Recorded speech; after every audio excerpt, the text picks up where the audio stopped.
honorable delegates, heads of state, leaders of nations, distinguished representatives of peoples great and small. I greet you not as a career diplomat, nor as a man bred for banquet halls and handshakes.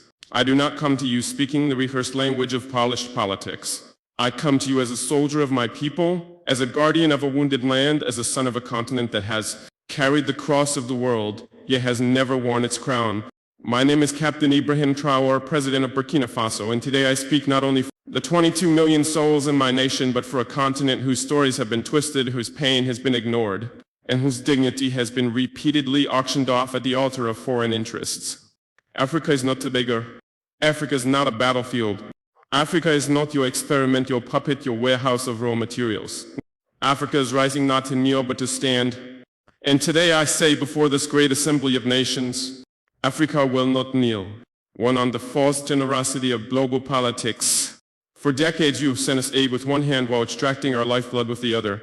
You build wells in our villages while your corporations drain our rivers. You donate vaccines yet patent the cures. You speak of climate action yet continue to fund the very forces that burn our forests and dry our lakes.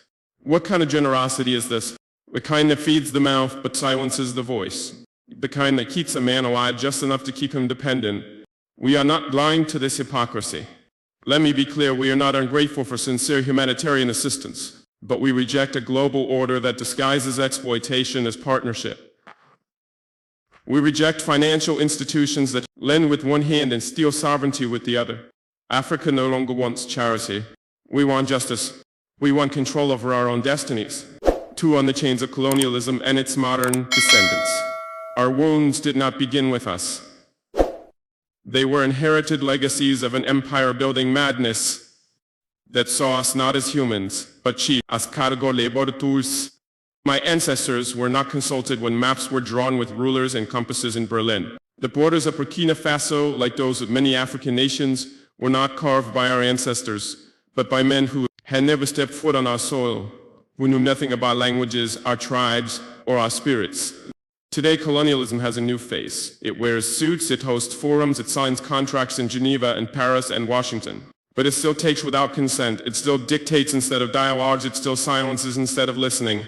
If you want to talk about peace, then let's begin by unlearning the arrogance that peace is something only you can teach us. 3. On resource exploitation and the myth of development. They call us developing as if the theft of centuries did not set us back, as if the gold from our lands, the diamonds from our rivers, the oil beneath our feet did not build the very skyscrapers in which this assembly sits. Let us speak plainly. Burkina Faso is rich, Africa is rich. Rich in minerals and culture and wisdom and youth. But you have taught us to measure richness in GDP and export value. You call it development when a foreign company owns 90% of a gold mine on our land. You call it progress when your security forces guard cobalt mines but not our children's schools. That is not progress, that is piracy with legal documents. From now on we will define development on our own terms. Development that puts children in classrooms, not minerals on cargo ships. Development that respects the land, the people, and the soul of a nation. 4. On sovereignty and interference. Why is it that when an African nation makes independent choices, we are called unstable? Why is it that when we seek military cooperation outside the colonial sphere, we are labeled a threat? Burkina Faso has chosen to walk a path of sovereignty that is not a threat to peace. It is a declaration of adulthood. We are no longer under your guardianship. We are no longer your junior partners in diplomacy. We are a free people. If a nation chooses partners that respect it rather than exploit it, that is not rebellion. That is wisdom. Let it be known, no foreign power will dictate the alliances of Burkina Faso. We will build relations based on mutual respect, not historical guilt or present-day intimidation. 5. On terrorism and manufacture wars. You ask why there is violence in the Sahel. You ask why our youth take up arms. But you do not ask who benefits when our mines are guarded by private mercenaries, while our villages are left vulnerable. You do not ask how weapons arrive in deserts that produce no steel. You do not ask why peacekeeping never seems to end the war. The truth is, many of the so-called solutions to African security problems are merely business models. Endless conflict has become a market, and African suffering has become a subscription-based service. Burkina Faso has decided to break that cycle. We will fight terror, but not with dependency. We will secure our nation not with foreign dictates, but with national dignity. 6. On migration and human dignity. We do not want our youth drowning in the Mediterranean. We do not want our brightest minds fleeing the countries that once called us savages. We do not want remittances. We want reasons for our people to stay. Why do our youth flee? Not because we lack beauty, but because we are made to lack opportunity. Not because we hate our land, but because our land is treated as someone else's property. Migration is not a crisis, it is a symptom of wars we did not start, of loans we did not need, of a world order that tells our youth their only value lies outside their own homes. The solution is not border fences. The solution is justice. For 7. On Africa's place in the world. Africa is not a mistake to be fixed. Africa is not a failed continent. Africa is the womb of the world, the cradle of civilization, the keeper of tomorrow's hope.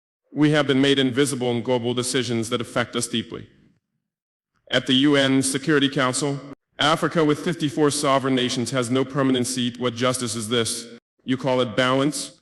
We call it betrayal of. You speak of democracy, yet uphold a global structure where the powerful few veto the dreams of the many. We will no longer whisper in rooms where we deserve to speak with full voice. 8. On faith and spiritual dignity. We are a spiritual people. Before your cathedrals, our ancestors sang to the sky. Before your missionaries, we knew the language of the rivers and the laws of the sacred forest. Christianity came, Islam came, and we received them not as slaves but as seekers.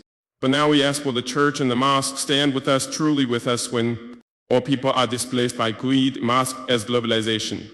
Will your pulpits echo our cries or only repeat the songs of the powerful? Faith, too, must be decolonized. It must walk with the poor, not the privileged. 9. On unity among African nations. This is not a speech from one country. This is the stirring of a continent. You see Mali, Niger, and Burkina Faso forming a new bond. You fear our unity. Why? Because it threatens the myth that Africa can only rise under your supervision. We are uniting not to wage war, but to wage dignity. To pool our courage, to share strength. To protect each other when the world turns its back. Pan-Africanism is not a dream. It is our lifeline. And we will build it stone by stone, heart by heart, with or without your approval. 10. To the youth of Africa. To the young boy selling oranges by the roadside. To the girl who walks 10 kilometers to attend school. To the child whose only toy is a stone but who dreams of stars. You are the reason we fight. Do not believe the lie that your continent is cursed. You are the blessing. Do not envy foreign passports. Be proud of your name, your land, your roots. The world may not applaud you now, but the future will speak your name in honor. 11 final words. We will not kneel. I do not come to declare war, I come to declare will. So we will not kneel to fear. We will not kneel to foreign banks. We will not kneel to outdated empires masquerading as friends. Africa is not asking for a seat at your table. We are building our own table, a table where no child eats last, where no nation is silenced because it lacks nuclear arms, where justice is not filtered through the lens of race or history, but shared as breath is shared. This is our vision and this is our vow. Let the world hear it today and always. Africa will not kneel. Thank you.